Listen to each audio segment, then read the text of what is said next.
Hi, we're talking Saints basketball, and I'm here with head coach Rylee Hernandez. The Saints will host Barton County, 18th seed ranked Barton County, on Wednesday at the Greenhouse at 7:30. Game day sponsor is Bank of Beaver City. Pick up your tickets at the Bank of Beaver City locations or at KSCB The Legend Studios. Coach, you guys are coming off a 93-86 overtime win at Dodge City, first conference win. Big win over there. It's something that I would call that you finally flipped the switch, the script over the season.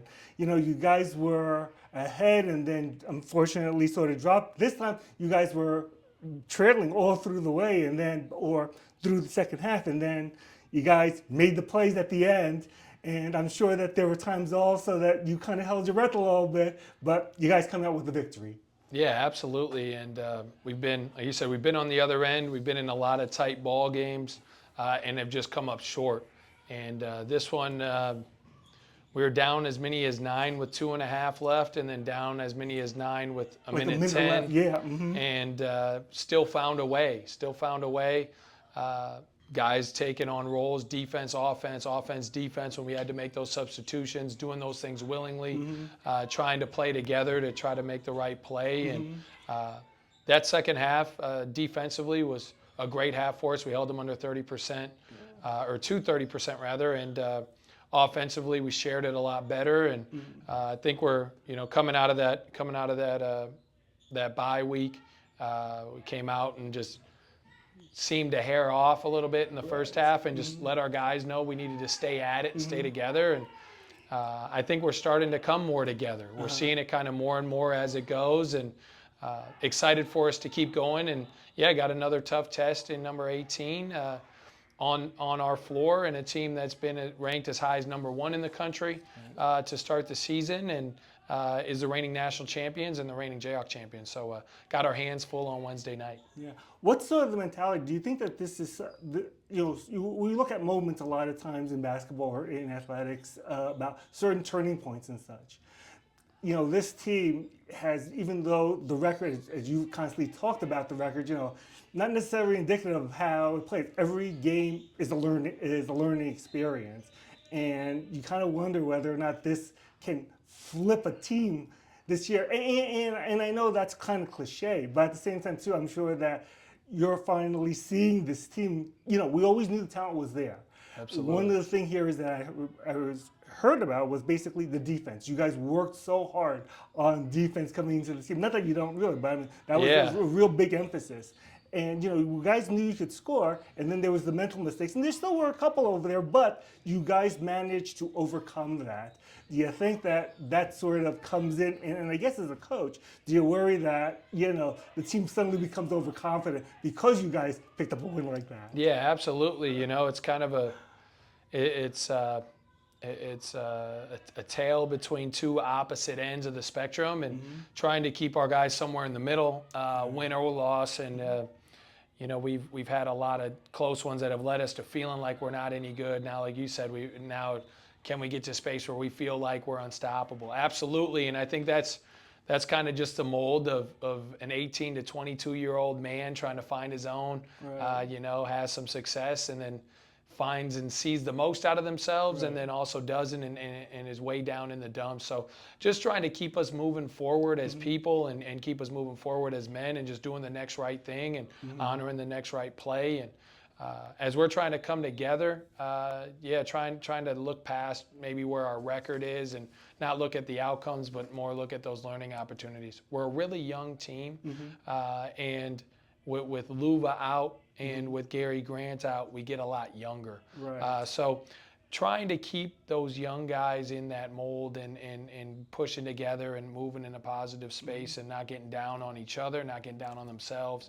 And I think, like you said, I think we're in a space now where I think they're starting to see and buy into that a little bit. Right. And this is that was your third overtime game. I mean, when it comes down to crunch time, the close games mean a lot, and you talked about that. But being in overtime and now getting a win in overtime, I'm sure that kind of propels them and gives them a little bit more confidence, a little bit more maturity for that. Yeah, absolutely, absolutely, and like I said, I think it is that balancing act of, all right, well, we had found a way to lose the game for 39 minutes and found a way in that last minute to even the score, and then we really took control of overtime. Right. And we've been on the other end of that, like you said, and it's just trying to make sure that we understand there's still a lot of learning to be had on either side, win or loss, and just to keep putting our head down, keep working to figure out how we gel best and then be the most effective team we can be today, and then push forward to be the next best we can be tomorrow. And I think you're right. I think we're seeing that. We believe that. We believe that we're starting to move in the right direction, and now got a great test again in Barton at home on Wednesday. Yeah, talk a little bit about Barton. Okay, they're a team that actually started off pretty hot. They won their first 3 conference games, and now they've lost their last 3 conferences. 2 of them have been by a combined 5 points. They lost to Pratt 85-83 in the last one. Lost with actually sort of like what you've experienced. They lost in the last 1.5 seconds of the game, and but they seem to be pretty loaded. Keandra Kindle is their leading scorer. Brett Moss is also a pretty good, and they have a good center in Madobo Sanago. So talk a little bit about them. Yeah, those 3 guys bring a lot of maturity. 2 of them were key pieces to their national tournament run, to their Jayhawk regular conference and Region 6 tournament wins, and obviously that national title. So those 2 play a huge role. Elite players. Kendall headed to Wichita State. He'll stay in the state of Kansas and be a shocker next year. Elite player. Brett Moss has got a lot of Division I offers and extremely talented, has so many ways to impact the game. And then Sonogo's one of the best bigs in the conference, if not the best big in the conference. So, there's a lot of talent and 3 guys that have kind of already figured out how to play with each other. And then some really, really talented freshmen over there that can score it and get a lot of things done in a lot of ways. So really talented roster. You're talking about the Pratt loss. They were down as much as 19, Yes. and they just kept battling. They're resilient. They're well coached. Coach Coombs has been a great coach for a very long time. He's just now obviously winning that national title. Maybe people looking at it a little longer, but does a great job being able to mix and match, switch things up, play to strengths, and they're starting to do that. They've lost to 3 good teams, 3 teams that we've also lost games to in the conference. So I think as we kind of look at it and we jump in, both teams fighting to get one, and both teams that have played with the 3 teams they've lost and learned a lot against those 3 teams. So we look at it as a slugfest, trying to hold home court and protect the greenhouse. Real quick, what keys to victory?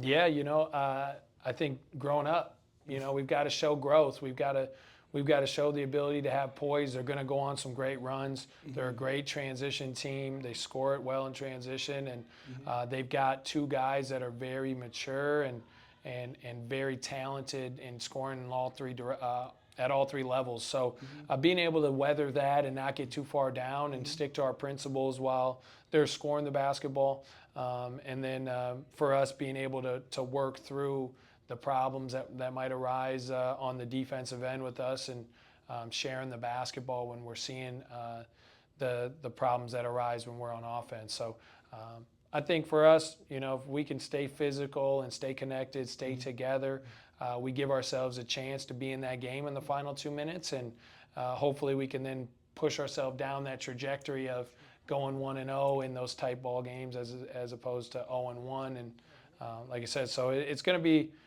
an absolute battle, and excited for it, and a ranked opponent in the greenhouse. That's a great way for us to start pushing ourselves into finals week here, which start on Thursday, which is very unique.